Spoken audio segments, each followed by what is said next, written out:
Welcome back to B&B Spoilers channel. Today, we delve into one of the most heated debates among the bold and the beautiful fans, the never-ending saga of Ridge Forrester, Brooke Logan, and Taylor Hayes. With the tides shifting once again in this love triangle, it seems that history is bound to repeat itself, leaving one woman heartbroken and another temporarily victorious. But is there any real resolution in sight? Or are we doomed to watch the same cycle play out over and over again? Let's break down the latest developments, explore what they mean for the future, and examine whether this merry-go-round romance is finally reaching its breaking point. The Destiny Dilemma: is Brooke doomed to repeat history? For years, the bold and the beautiful has reinforced the idea that Brooke and Ridge are destined to be together, no matter how many obstacles stand in their way. The phrase destiny couple has been thrown around so often that it has practically lost all meaning. But what if destiny isn't enough? What if Brooke is simply trapped in a never-ending cycle of heartbreak, forced to relive the same mistakes while Ridge continues to waver between her and Taylor? If this is truly the path the writers are committed to, then Brooke may never escape the pattern of losing Ridge, watching him run to Taylor, and then winning him back, only for the cycle to start all over again. Many fans are growing weary of this predictability. There comes a time when a character, especially one as strong-willed as Brooke, must break free and demand something better for herself. But is that even a possibility anymore, or is she doomed to keep chasing the same man, regardless of the cost? Brooke's pleas and Taylor's patience, who's really winning? From the outside looking in, it might appear that Taylor is winning this round. After all, Ridge has once again run straight into her arms the moment things with Brooke became too complicated. But is Taylor truly the victor in this endless love triangle, or is she simply playing the role of Ridge's emotional safety net? For years, Taylor has been willing to wait in the wings, accepting Ridge back whenever he needs comfort and stability. She positions herself as the better choice, the woman who won't betray him, the partner who represents the good and safe alternative to the tumultuous passion he shares with Brooke. And yet, despite all of that, Ridge always seems to remember why he fell for Brooke in the first place. No matter how long Taylor holds on to him, no matter how many times he tells her he wants a fresh start, he inevitably drifts back to Brooke. This pattern should raise an important question: why does Taylor keep allowing this to happen? At what point does Taylor wake up and realize that she's not Ridge's first choice, but rather the backup plan for when things go south with Brooke? A woman of her intelligence and strength should recognize the truth: Ridge's love for her is conditional, dictated not by passion, but by convenience. The first sign of trouble: Ridge's instinct to run. Time and time again, Ridge has proven that at the first sign of trouble with Brooke, he doesn't stay and fight, he runs. He doesn't work through the issues. He doesn't communicate. Instead, he seeks comfort in Taylor's arms, as if their past is a blanket he can wrap himself in until the storm passes. This is not the behavior of a man who is truly in love. It is the behavior of someone who cannot stand to be alone, someone who needs constant reassurance. And while Ridge certainly has charm and charisma, his greatest flaw is his inability to stand by one woman through thick and thin. At some point, both Brooke and Taylor must ask themselves, is Ridge really worth all this trouble? Because unless something drastic changes, they will continue to be used as interchangeable placeholders in his life, rather than being valued as the strong, independent women they are. Brooke's betrayal: did Ridge overreact? One of the biggest points of contention in Ridge and Brooke's latest fallout is Brooke's decision regarding Forrester Creations. Ridge sees it as a betrayal, proof that she wasn't fully committed to their vision for the company. But does his reaction make sense? Brooke, in her mind, was simply acting in the best interest of Forrester Creations. She believed she was protecting the company, ensuring that it remained in the hands of Ridge and Steffi. Yet, Ridge took this as an insult, a move that solidified his doubts about their relationship. Some fans might even argue that Ridge was looking for an excuse to leave Brooke. His reaction was swift and severe, as if he had already been preparing to walk away. Was Brooke's decision truly the deal-breaker, or was Ridge already 1 foot out the door? Either way, it's another example of Ridge's pattern, choosing anger over understanding, separation over resolution. It's no wonder Brooke has resorted to desperate pleas to remind him of their destiny. She knows that if she doesn't act fast, Taylor will swoop in once again. A slap heard around the world, Brooke's moment of strength. For a brief moment, fans had hoped that Brooke was finally standing up for herself. When she slapped Ridge, unleashing years of pent-up frustration, it felt like a turning point. But then, just as quickly as that fire appeared, it fizzled out. Brooke went right back to begging Ridge to come home, undermining the powerful moment that had given viewers a glimmer of hope. Wouldn't it be refreshing to see Brooke stop fighting for Ridge's attention and start focusing on herself? Instead of trying to prove her worth to a man who clearly takes her for granted, she could finally carve out her own path. One that doesn't involve waiting for Ridge to choose her once again. If Brooke truly wants to reclaim her dignity, she needs to walk away, not as a tactic to make Ridge jealous, but because she deserves better. Final thoughts: will anything ever change? The frustrating reality of The Bold and the Beautiful is that the show thrives on this never-ending triangle. The push and pull between Ridge, Brooke, and Taylor has been its bread and butter for decades, and as exhausting as it may be, it continues to generate drama and intrigue. But for longtime fans, the predictability of it all has become stale. Brooke should not have to keep proving herself. Taylor should not have to settle for being Ridge's second choice. And Ridge, well, Ridge should finally learn how to make a real commitment instead of using love as a revolving door. Our predictions? History will repeat itself once more. Ridge will enjoy his time with Taylor, but eventually, something will shift, and he will realize that he misses Brooke. Then, cue the grand gestures, the apologies, and the inevitable reunion. But wouldn't it be nice if, just once, things turned out differently? What do you think? Should Brooke finally walk away from Ridge? Will Taylor ever stop waiting for a man who treats her as an option? Next, we dive deep into the intricate web of ambition, romance, and corporate power struggles that continue to shake The Bold and the Beautiful. At the center of it all is Hope Logan's unwavering confidence in her place at Forrester Creations and in Carter Walton's heart. But beneath the surface, unseen forces are working against her. Steffi Forrester Finnegan and the mysterious Daphne Rose are calculating their next move.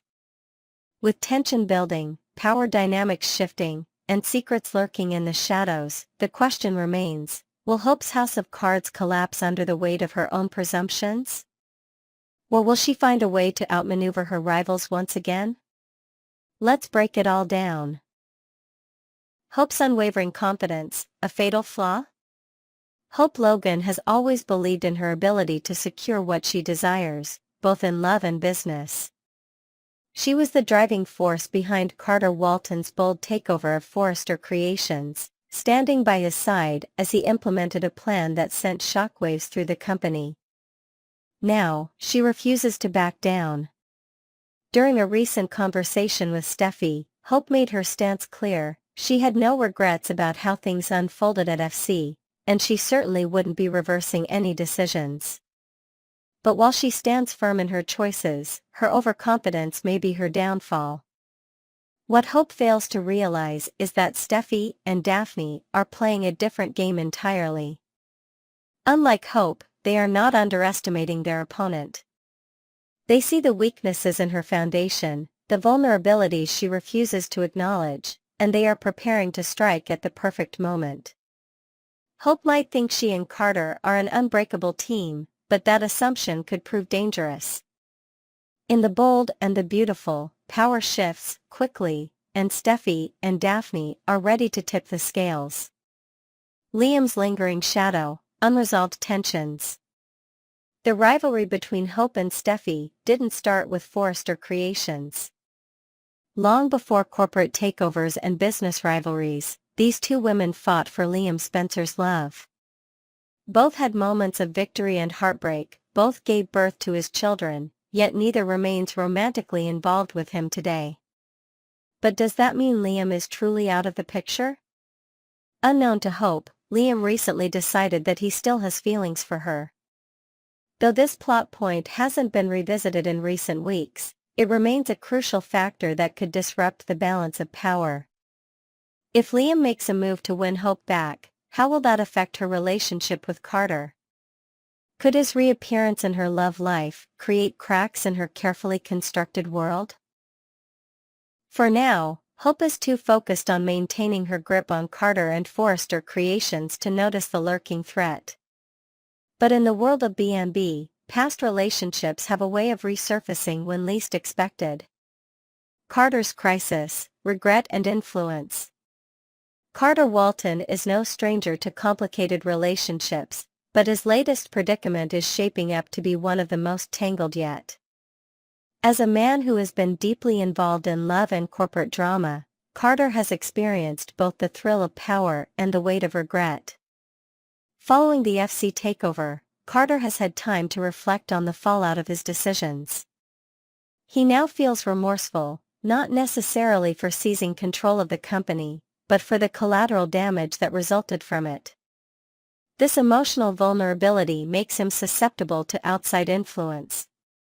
Brooke Logan has already begun working on him, trying to steer him in a new direction.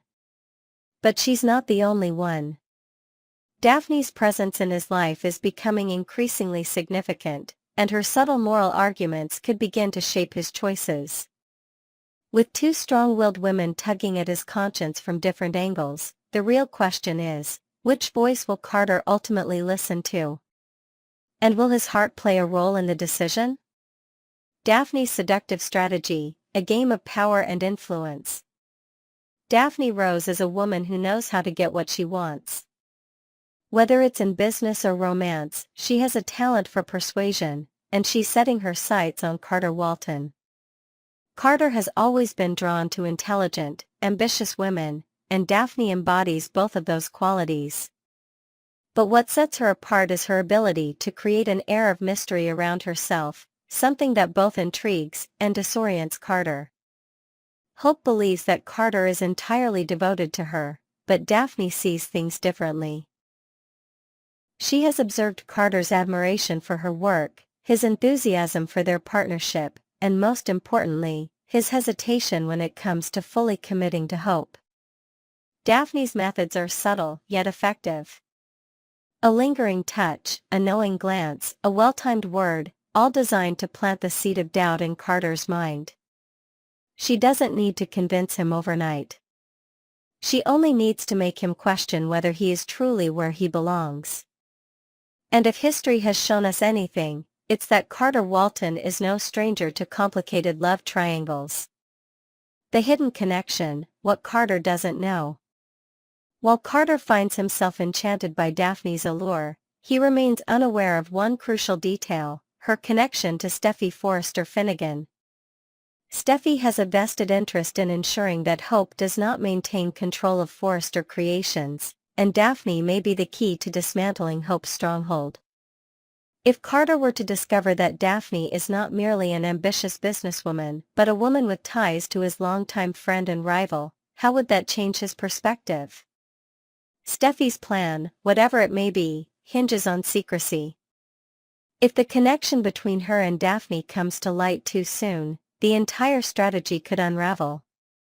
But if she and Daphne can continue to operate in the shadows, they may have the power to take Hope down before she even realizes what's happening.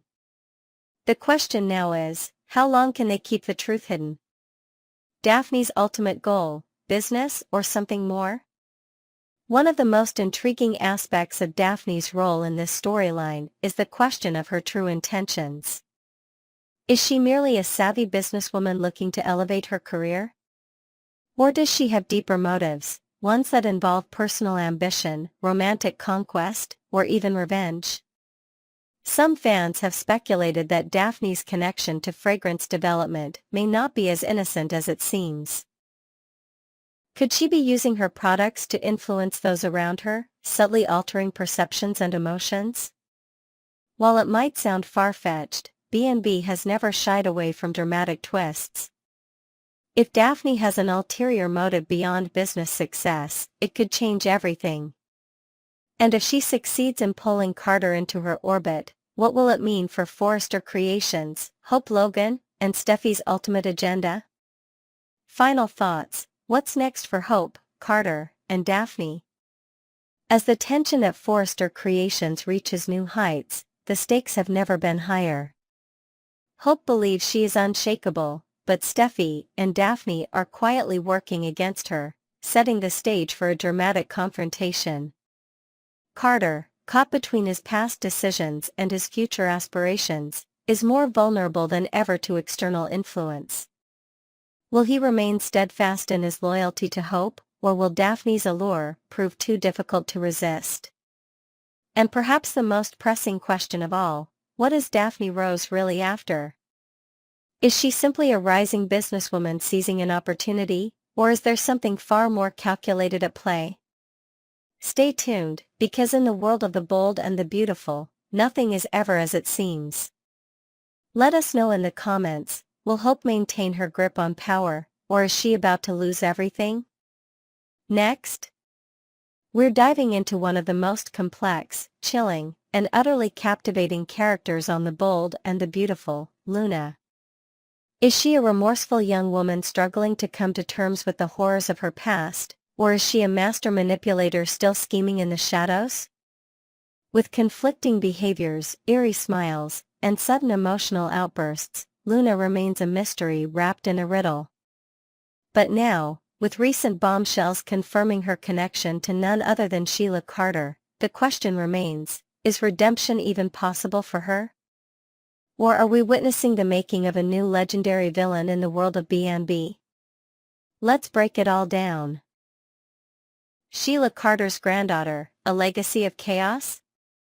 It's no small revelation that Luna has been pegged as the granddaughter of none other than Sheila Carter. Given that Sheila is one of the most diabolical characters in B&B history, this revelation casts a long, dark shadow over Luna's future. Sheila has proven time and again that redemption, at least in the traditional sense, isn't always in the cards for someone with her DNA. Even now, she's found a strange sort of peace playing house with Deacon, happily stirring spaghetti sauce as though she never committed unspeakable crimes. Could Luna follow a similar trajectory? The B&B writers have a knack for softening even the most villainous characters, and if Sheila can find domestic bliss, at least for the moment, then there's no telling what they might do with Luna. But should they? Given her violent past and chilling unpredictability, would it be believable for her to be rehabilitated? Or are we merely seeing the calm before the next storm? Luna's erratic behavior, master manipulator, or tortured soul? There's no denying that Luna's actions have left both characters and viewers bewildered. One moment, she's dissolving into tears, overcome with apparent guilt for her past crimes. The next, she's lurking in the hallways of Bill's home with an unsettling smirk, eavesdropping on private conversations. She has convincingly played the part of a remorseful criminal, flinching in pain upon hearing herself described as a dangerous psycho who deserves to rot in prison. But if her regret is genuine, why do we keep catching glimpses of a more sinister side? The most unnerving twist?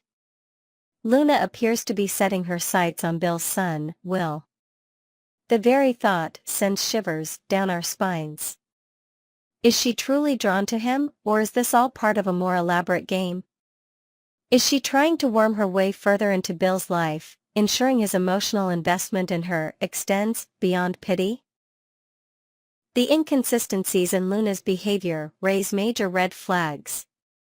If she were truly racked with guilt, Why do we keep seeing these eerie moments of calculated observation and seemingly devious intent? House arrest at Bill's mansion, a tactical move? Luna's presence in Bill Spencer's home was controversial from the start. When Bill visited her in prison and saw her bruised and battered, fans immediately suspected something was off. Was the abuse real, or had Luna orchestrated the entire thing to play on Bill's emotions? The outcome was clear. Bill, moved by her supposed suffering, arranged for her to be released on house arrest under his supervision. But was this simply a means of control for Luna? Did she see an opportunity to embed herself in Bill's life, ensuring that his wealth, power, and influence would serve as a shield against her past? Since her arrival at the mansion, things have taken an unexpected turn. Luna has started displaying flickers of regret, whispering apologies to no one in particular, appearing emotionally shaken when reminded of her past sins. But is this a sincere emotional unraveling, or just another carefully placed card in her game of survival? The Steffi plea, a chilling lack of empathy? One of the most haunting moments in Luna's past was her cold and calculated decision to frame her own mother, Poppy, for 2 murders, sending her to prison without an ounce of hesitation. But perhaps even more disturbing was her interaction with Steffi Forrester, who was quite literally begging for her life. Steffi pleaded with Luna, not for her own sake, but for her children, desperate not to leave them motherless. Yet Luna didn't flinch. She watched Steffi's agony, absorbed her desperation, and still walked away. The fact that she could display such ruthless detachment in that moment makes it difficult to believe that her newfound remorse is genuine. Is she truly haunted by the weight of what she's done, or is she simply smart enough to realize that remorse is a currency that buys sympathy? And if that's the case, who is she trying to manipulate now? Luna's mysterious motivations, a role she plays to perfection? Lisa Yamada, who brilliantly portrays Luna, recently gave some insight into her character's conflicting behaviors.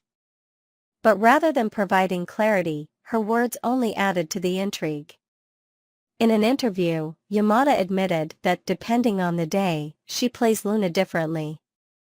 Some days, Luna is genuinely remorseful, battling inner demons and the consequences of her actions. Other days, she is playing a role, deceiving those around her with the skills of a seasoned manipulator.